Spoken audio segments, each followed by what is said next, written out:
Hey yo, thanks for tuning in to Celeb Sauce. It's the backup channel backing Celeb up and bringing you all the breaking news. Unless you have been living under a rock or you have been isolated and captivated by NBA YoungBoy's new show, then you know that the Biden administration made the controversial decision on Thursday to free Brittney Griner from Russian custody in exchange for convicted arms dealer Victor Bout.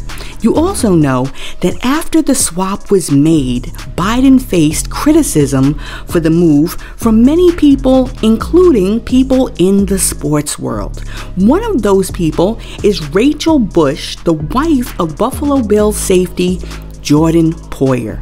Hours after Brittney Griner was freed from the penal colony in Russia, Bush took to Twitter to voice her displeasure with the deal. Bush said, quote, "So let me get this straight. We're sending billions to Ukraine for their war. However, we just traded the merchant of death Russian arms dealer back to Russia during their war with Ukraine in exchange for a basketball player? Does that even sound right to you? Question mark, exclamation point." End quote. Now, get this.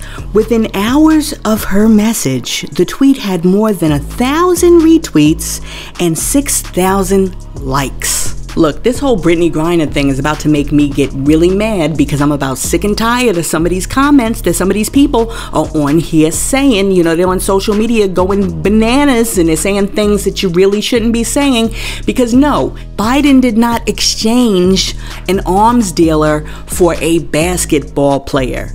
Biden exchanged a woman, a full human woman, for a man. Okay? Let's stop it with the nonsense and let's stop ascribing value to people based on the things that you feel are important, such as their job or how much money they have or what organization they are affiliated with. A human being is a human being. But if you ask me, that tweet had a whole bunch of dog whistles in it. You know what I'm saying? That was not simply about a basketball player versus a Marine. A lot of this has to do with how did he bring that black woman home? That's what that's about. If we're going to talk about it, let's keep it a buck, because that's what's up. Now, while we're on the topic of social justice and inequality, let's talk about the movie Emancipation by Will Smith. The movie Emancipation, starring Will Smith and directed by Training Day director Antoine Fuqua, was released in theaters on December 2nd and began streaming on Apple Plus on December 9th. The film is inspired by the true story of Whipped Peter, a runaway slave who forged through the swamps of Louisiana on a torturous journey to escape plantation owners that nearly killed him. The film marks the return of Will Smith to the silver screen after smacking Chris Rock in the face, and many people are on the fence about whether or not they want to rock with Will on this movie. When speaking to reporters about the movie, Will conceded that he would understand if people aren't ready to see him back on the screen. However, he also told reporters that he hopes people will watch the movie because it reveals the power of the human spirit. Will said, quote, "This is not another slave movie. This is a freedom movie. I think it's a story that we all need to see, hear, and feel." End quote. In a previous statement, Will also said, quote, "I completely understand if someone is not ready. I would absolutely respect that and allow them their space not to be ready. My deepest concern is my team. Antoine has done what I think is the greatest work of his entire career. The people on the team have done some of the best work of their entire careers. And my deepest hope is that my actions don't penalize my team. At this point, that's what I'm working for. I'm hoping that the material, the power of the film, the timeliness of the story, I'm hoping that the good that can be done would open people's hearts at a minimum to see and recognize and support the incredible artists in and around this film." End quote. Well, let me tell you, last night I sat down and I watched the film. And I gotta say, I'm not gonna do any spoiler alerts, but I gotta say, if I was a method actor like Will Smith and I had to do that role and I was immersed in that part for months on end, and then when like the filming stopped, I just had to return back to like my everyday life, I might have slapped like a good 1, 2, 3, 4, 5, 10, 12 people myself. I mean, I would go to like Burger King and smack somebody. I would go to 7-Eleven and smack somebody. I would just be smacking people just for the hell of it, okay? And I gotta say, maybe Will Smith showed a little bit of restraint when he smacked Chris Rock, because I'd have smacked more people than he did, okay? But here's the thing, I would not have smacked somebody that was made in my own image and likeness. You gotta know when to smack and when not to smack, okay? You gotta reserve those smacks. Like Trump gets a smack, Ted Cruz gets a smack, Bill Cosby gets a smack, R.Kelly gets a smack. Now, while we're on the subject of R. Kelly, let's discuss your boy Boosie. On Friday, Boosie posted 2 clips of himself on Instagram that show him smiling, bobbing his head, and dancing along to 2 songs from the new R. Kelly album, I Admit It, that was briefly released on the same day, but then snatched back. In the first clip, Boosie can be seen enthusiastically enjoying the track, I Admit It, in which R. Kelly says, quote, "She said, what about Aaliyah? I said, love. She said, what about the tape? I said, hush.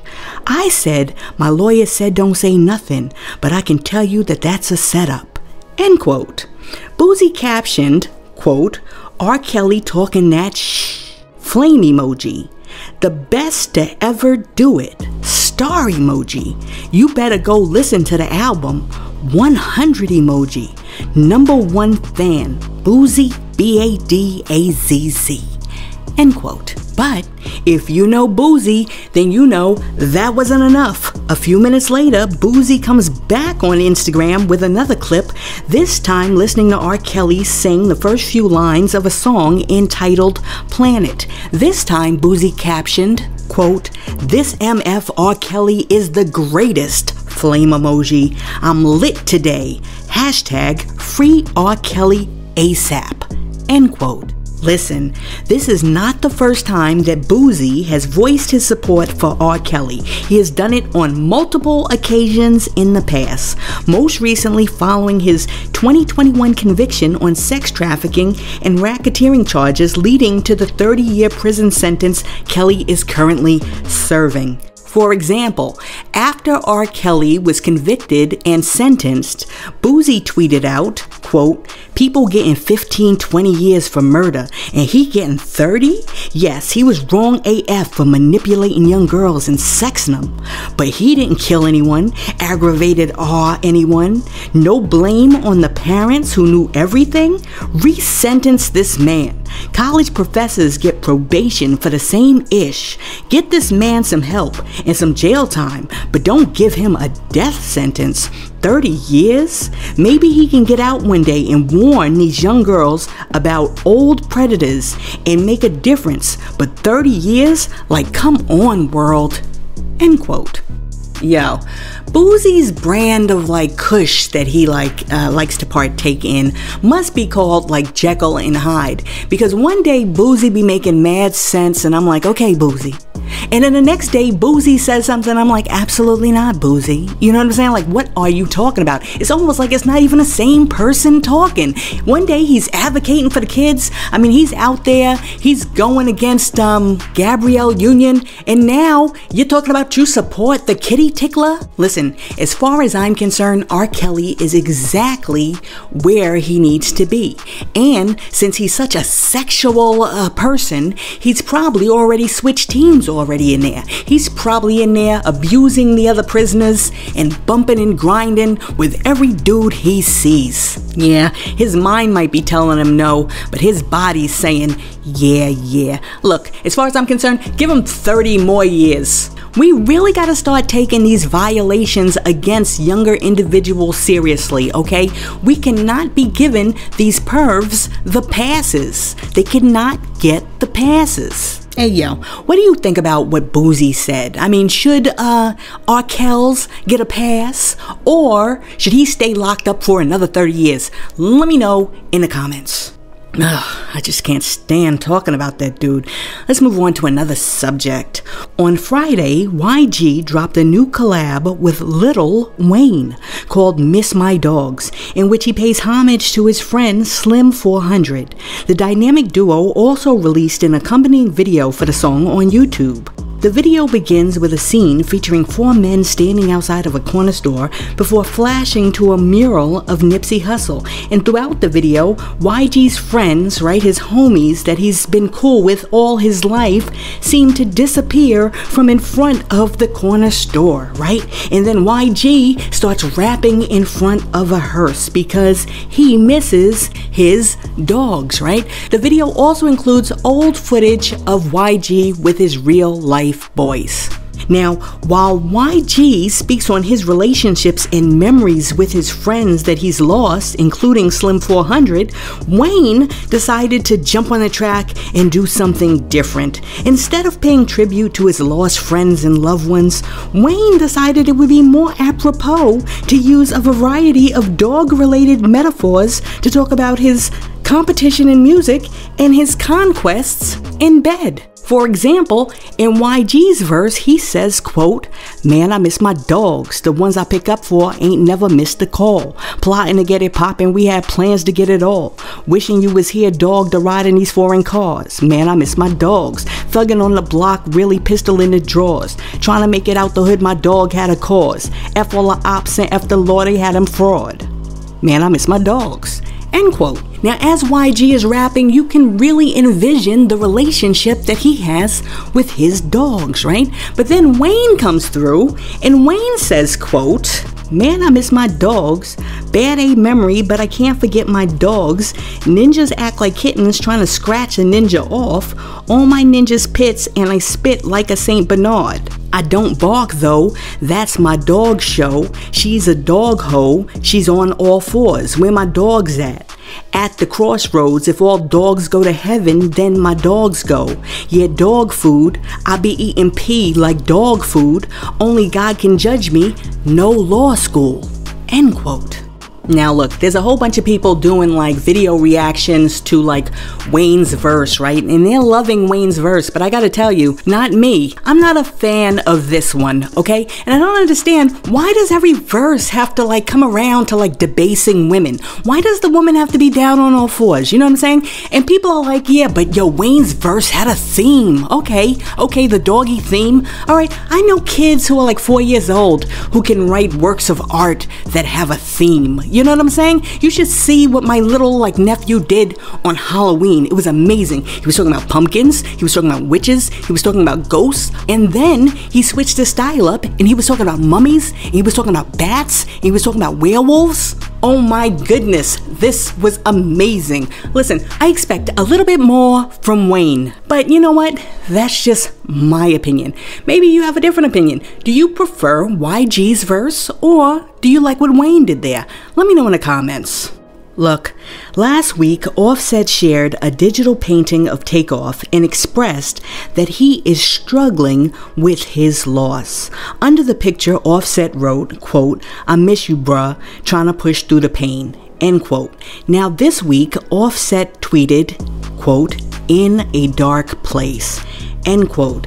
In response to Offset's 4 words, fans flooded his Twitter feed with well wishes and prayers. One person wrote, quote, "Takeoff is always going to be with you." Another person said, "Takeoff is watching over you and he is proud of you. Stay strong, Set." Someone else came through and was like, "Hope it gets better for you. One step at a time. You got this. Life don't make sense sometimes, but we all got you."